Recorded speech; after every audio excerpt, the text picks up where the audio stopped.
Good morning and welcome to High Voltage. Today is Monday, the 26th day of August 2024, and we are looking at the NNPC conundrum with the federal government, and we are going to have a proper analysis of the situation this morning. I have with me Dr. Trudy Emelu. He's a public affairs analyst, and he'll be here at Volt Studio to talk about this particular conversation with us this morning. Thank you for joining us. And it's just 9 minutes past 9 a.m. this morning. Hope you are up and ready and that you have begun to become productive to yourself and the society at large. This morning, we are going to look at very elaborate analysis on the very big conversation that we kept having last week. NNPCL, no subsidy, renewal of subsidy, Owando, and all of that attachments, the presidency, and everybody running around. So this morning, we are going to look at a definite analysis on how all of this has been going on and what needs to happen. So we are going to look at a breakdown of all of these situations, what it means for the country, how it reflects on the people, what is causing it, and what we can do to, help run this situation, fix it, and, save ourselves. Because it seems that we are in a lot of trouble, from policies made to things that people are doing, and to the reflection on the people. So to have this very conversation with me this morning is Dr. Chidi Emelu, Public Affairs Analyst. He will help us make sense of some of these topics this morning. Welcome, Doctor. Good morning. Welcome, viewers. All right. Doc, this morning, for the sake of the lay Nigerian, who doesn't understand how all of this, because, it's in the news every day, NNPCL this, NNPC that, the government this, the government that. What is the job of the NNPC itself? Well, the NNPC, which stands for the Nigerian National Petroleum Corporation, as the name implies, is basically oil. You have the downstream, the upstream sector, then whatever. But basically, they liaise with what they call the IOCs, international oil companies, who stay in who are the ones that actually do the extraction of oil from under the ground. Let's put it in layman's terms. So those IOCs sort of have an arrangement with the National Oil Company, which is NNPC, where they share the profits. There's a percentage that goes into the NNPC, then the IOCs also get their own remittance.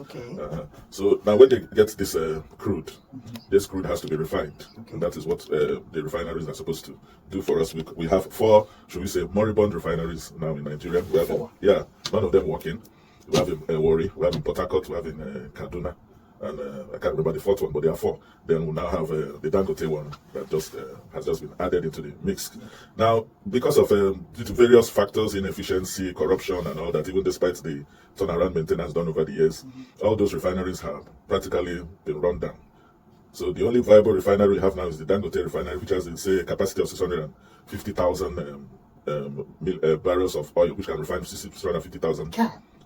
With the capacity installed, it hasn't. It has an installed capacity to, give us 650,000 barrels of oil per day. So the thinking was that because since our refineries are non-functional, NNPC imports. There was a time the marketers were doing it. There was a lot of corruption. They said, okay, marketers, stop. Let it just be one body. The NNPC be the sole importer of crude oil, then refined petroleum products.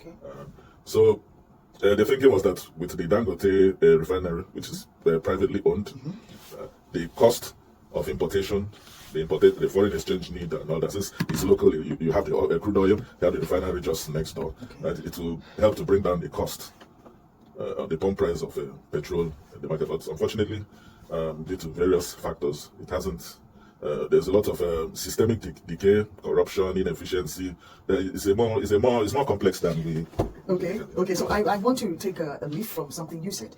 You said that it is supposed to help reduce, when the NNPC themselves decided that the marketers were not doing it right, by their corruption and the way they handled things, and then decided to take upon themselves the importation of, refined crude products. Yes. Now, when they did that, do you think it reflected positively on the market that they were probably trying to protect? It was just different between 6 and half a dozen. Because the same Nigerians that were marketers that were in the NNPC. There wasn't really much, because the main problem, until we begin to refine our crude locally, we're going to keep having this problem, because the price of the dollar keeps fluctuating and you are importing. And there's just lots of systemic decay. We currently, our OPEC quota is, I think, 2.2 million barrels per day. we can't even produce up to our OPEC quota. I think we're doing about 1.4. Okay. So we're not even exploiting the window we have to even make foreign exchange. And even from that 1.4 million barrels, there are some loan obligations previous governments have entered into. I think the government just has to come. We pledged our crude oil out on credit. Yeah, on credit to get some loans. To get loans. So they weren't just signing those loans away, at the Senate. We were also we're using our crude as collateral. Yeah. So we're pledged with crude. So all these loans we're using for what I call non-essential projects, as my own personal view. Like renovations and things like that. Even salaries. We've not been producing anything in this country for years. We've been borrowing to pay salaries. Yes, just to service government, and everything has been on loan. This is revealing in not so very nice ways. But I have more questions. And don't forget that you can also call into the program to drop your suggestions, your contributions, your questions as well. Remember to keep it clean, simple, and civil. Okay, so you will call 0706 048 5853. Again, 0706 048 5853. Also, you can call 0915 570 8347. Remember to follow us on Facebook at Volt 1043 FM and on YouTube at High Voltage News, where we keep you updated on recent and breaking stories as they come. Also, you need to know that we are having this very interesting conversation this morning with Dr. Chidi Emelu. He is a public affairs analyst and, of course, a very good friend of the Volt FM. Welcome, sir. Thank you for these insights that you are giving to us this morning. I have more questions, obviously. Okay, so there is so much conundrum to it. I wanted to ask you about the Dangote situation. Despite all of our issues, why haven't the Dangote Refinery worked at this point? I think it has to do with vested interests. There are those profiting from the high cost of petroleum products. So the fact that we do not produce enough, or we do not produce what we need enough, is good for some people.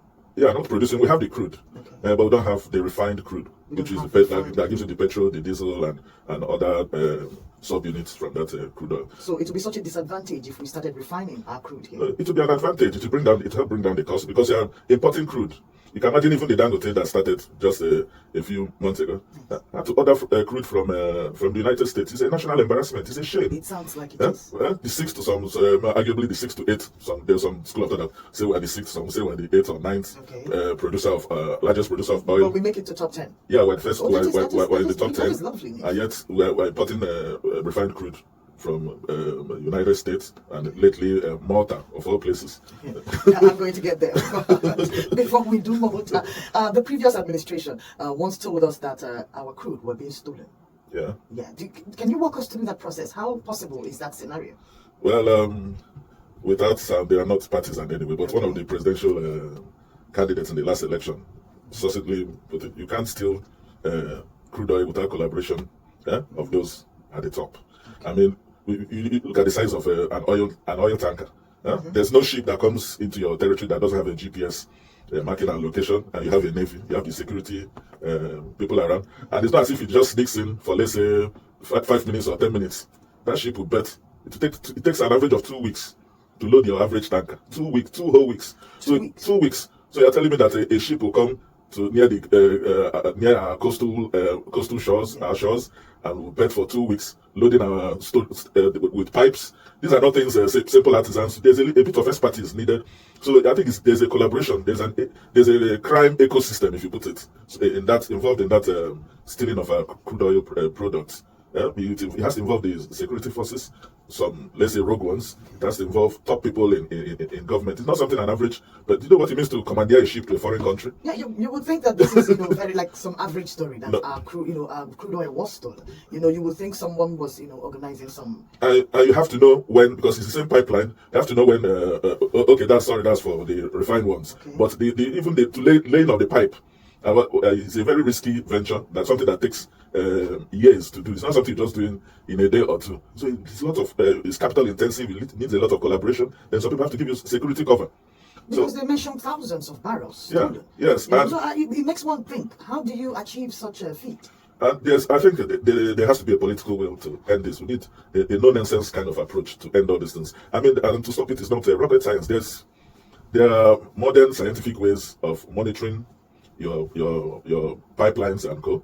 I mean, Nigeria is, if you go to the website of say Saudi Aramco and Google, you will know the amount of crude they produce today, because everything is metered if you are an online person, you see at times when they advertise the activities of Saudi Aramco, for instance. So it's not like a mystery puzzle. It's not a mystery. You use metered, you know how much. I mean, they always tell us how much megawatts of electricity they've been. So the same way, they should be able to tell us how much oil we produce in a day. Right. We're doing less than 1.5, but you can calculate the amount that is stolen, but you can't give us a day-to-day rundown of how much. All right. Good morning to you. Your name and location, please. Hello, good morning. Yep. Chidozie from Enugu. Yes, Chigozie. Welcome, sir. Thank you. Hello? Yes, please go ahead with your. Okay, thank you. Good morning to the guests in the studio. Good morning. One problem with Nigeria is we are corrupt across board. That's because sometimes I sit down and then I begin to think if this is something that just the government alone can do. Because I'm a Nigerian, I've lived in Nigeria almost all my life, and I've seen how corrupt we are across board. Nobody's exempted. But then there's one thing with leadership, they say if the head is rotten, then the entire body is in trouble. So if the head can get itself right, I think naturally every other part of the body must have to tilt towards the head. You understand? So I still feel that if we get it right, leadership-wise, we may have solved 90% of our problem, because the bulk of our problem is this corruption. You can imagine all these things we're mentioning here, stealing our crude, this and that, and government is even the one complaining to us citizens that our crude have been stolen. That is true. That is true. Even it's a funny situation.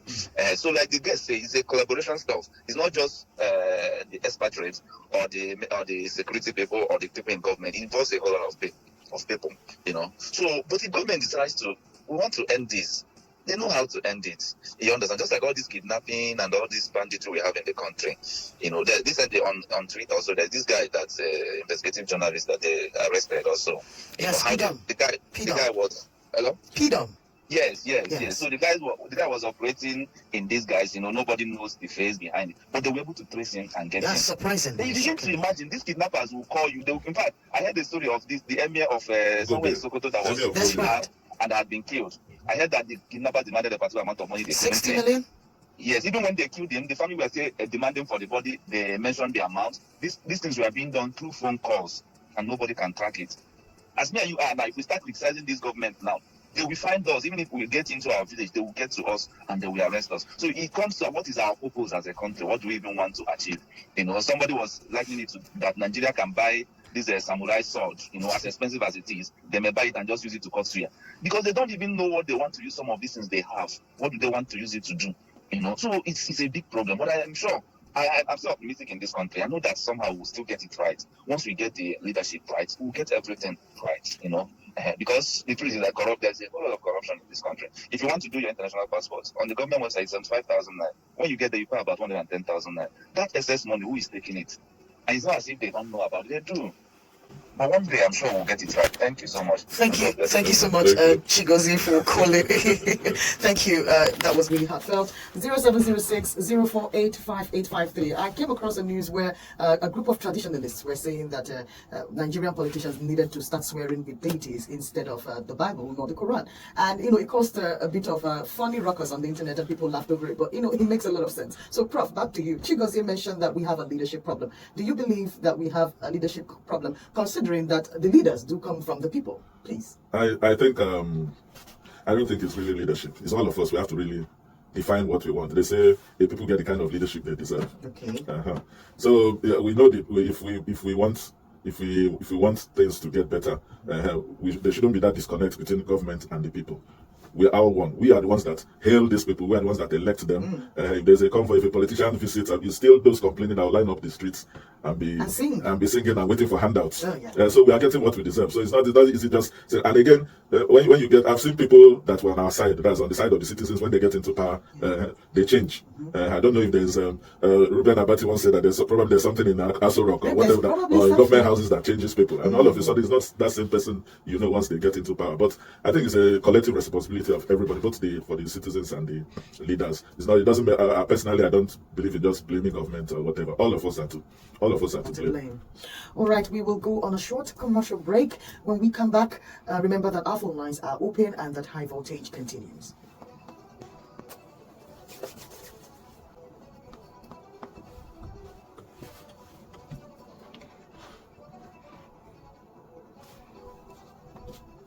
Welcome back. This is High Voltage. Of course, you know what we've been dealing with this morning. I have Dr. Chidi Emelu in the house. He's a public affairs analyst, and of course, he's been helping us make sense of what's going on. Good morning. You're welcome, sir. Your name and location, please. Good morning. Okay. You're welcome. You're welcome, sir. Please go ahead. Come to tell us there is something that is there. How are you sure he was enjoying? He was doing his work. And enjoying also. Well, if you say so. Up throughout his the tenure, I never seen Ruben being sad. He wasn't sad all through that period. You only become sad when you are out of office. That is when your sadness begins. Because So there's probably something in the offices that gives a special kind of joy. That gives joy. Now he's talking now because Ruben is no longer in their midst. If he's in their midst, throughout his period, he didn't say anything like this. He will let us know there is something that is there that makes you corrupt. Then we will know. But now he enjoyed it. I now want us to be, I don't know, so that we will be angry or what. I'm not angry. How did you want for today? See, this issue of mindset, we need attitudinal change in this country. See, we are just talking. Everybody is just saying this and that. We are not there. I don't know if I'm there. If I will do worse than those who are currently there. Why would you say that? Nobody knows. There's always a saying that the majority will always carry the vote. When you are there and you are a single man out trying to do the good thing in the midst of bad people, it takes a divine intervention for you to succeed. It takes a divine intervention. See, what we have is we need to change our mindset. What is the society telling about you? What is the society telling about the job in which you are? There are people now. If by mistake you are made a commissioner now, do you know that the village people will come? Everybody will come with his or her own problem. And now you see you can rest. That is where those corruption comes in. You see your in-laws, even your in-laws, everybody want to have a feel of what you've gotten. So it means everybody's expecting you to do something bad so that you can be able to see to their needs. We are all a potential corrupt mind. Oh wow! It's only when you express your own that people will see it. That people will see it. We are all talking because we are not there. When you are there, I've not seen anyone done a different thing. There are good examples. There are people that have done this differently. I'm here to see. If I can get names of those people, I'll be glad. All right, maybe the doctor will help us give some names. Maybe it will start from the doctor himself. Doctor, you will start it. But we have the history of. I haven't heard of Dr. M.I. Obara. Of the old I'm talking of the present. Leave the past. Well, I know a few people. Donald Duke wasn't such a bad governor to his people. You know, and then he smiles. Maybe He smiles. You are just in the surface. No, but wait a minute. Wait a minute, Justice. If the surface is good, because at this point we don't even have surface level good. At this point, at this level, we don't even have a lot of surface level good. During their tenure, people were no more interested in governance. Is that the right argument? I'll disagree with him slightly. It is not this mass corruption. I'll disagree with you slightly. Not everybody in government is corrupt. I think we seem to confuse the perks of a position. It doesn't mean there are some positions that you hold just by virtue of that position. You ride a good car, you live in a good house. It doesn't mean you are corrupt. Those are the perks of your office. Not all of them that built houses. There are those that after that they just went back to their normal life. These are new age politicians. Right from the senators elected by people like you and me. Yes. So it's our collective responsibility. Don't blame the politicians. I don't see a poor person around them. Those who have a feel of that office. Okay. I don't see them living in poverty for the rest of their life.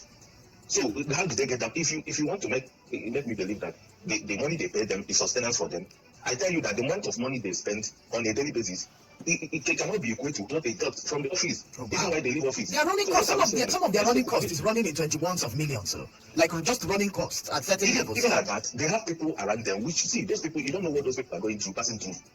You don't know what they are passing through. Yeah, just let me, if I can put in, let me just give you a small example.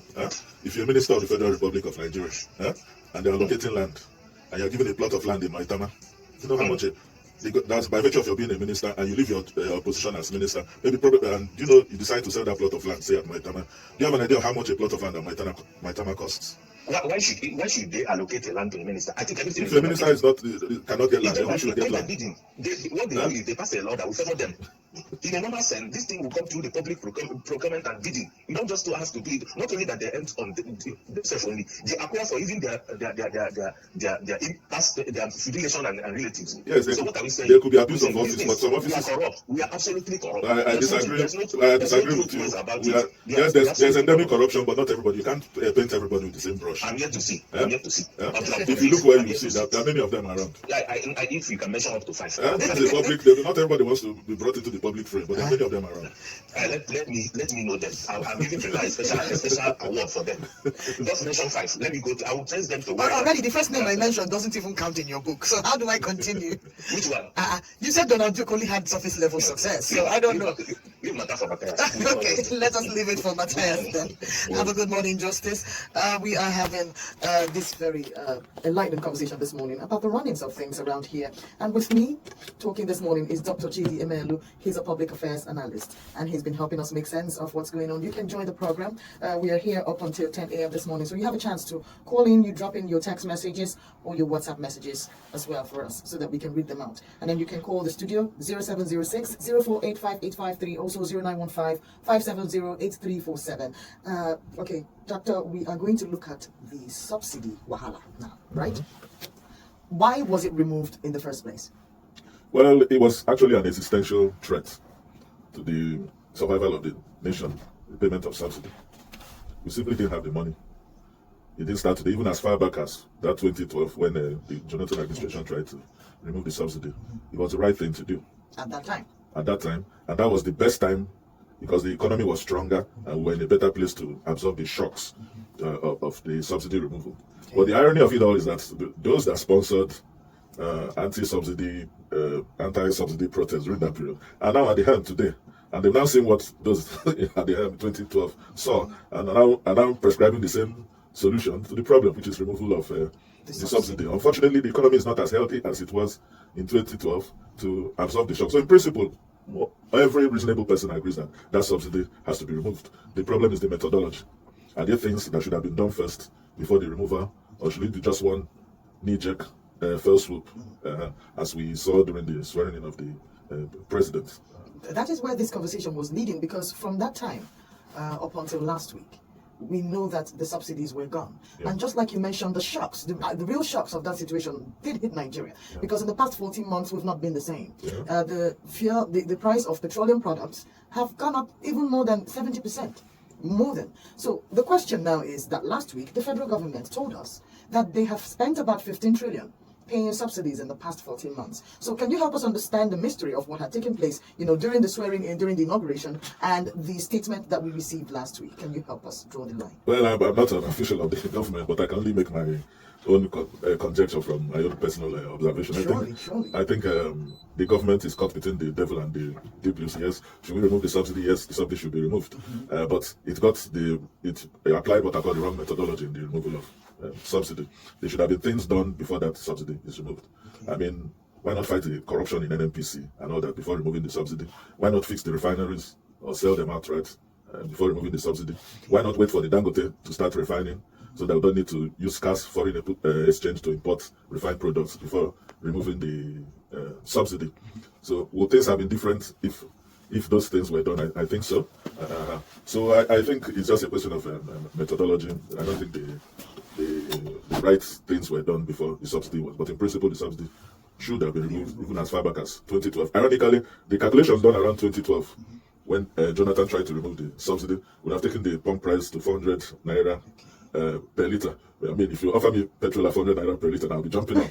I will be jumping up as well. So you see where our lack of, should I say, patriotism has gotten us, because everything we play politics with it, and all of us are paying for it today. If everybody had behaved like patriots and supported that subsidy removal as of 2012, I think by now Nigeria would have been something different. Now everybody would have been more happy. Do you think it was because Nigerians didn't understand the whole subsidy process, and that was why everybody kicked against it, or most people kicked against it in 2012? I think it was a perception issue.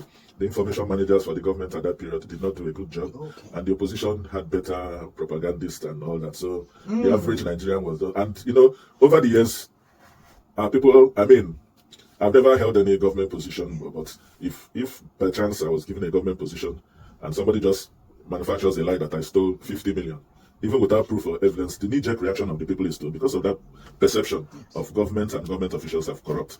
If you do a poll, 70 to 80% of the people will say, he's a thief or whatever, without even bothering to know what or even keep an open mind on it. So it's a perception problem, but it's unfortunate, but we just have to live with it. We can't even afford to continue with that subsidy because the cost of governance, everything is just going astronomical.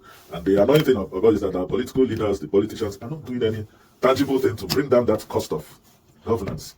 They still live with an ostentatious mindset as if they are South. Thank you for listening. Don't forget to like, share, comment, and subscribe to High Voltage.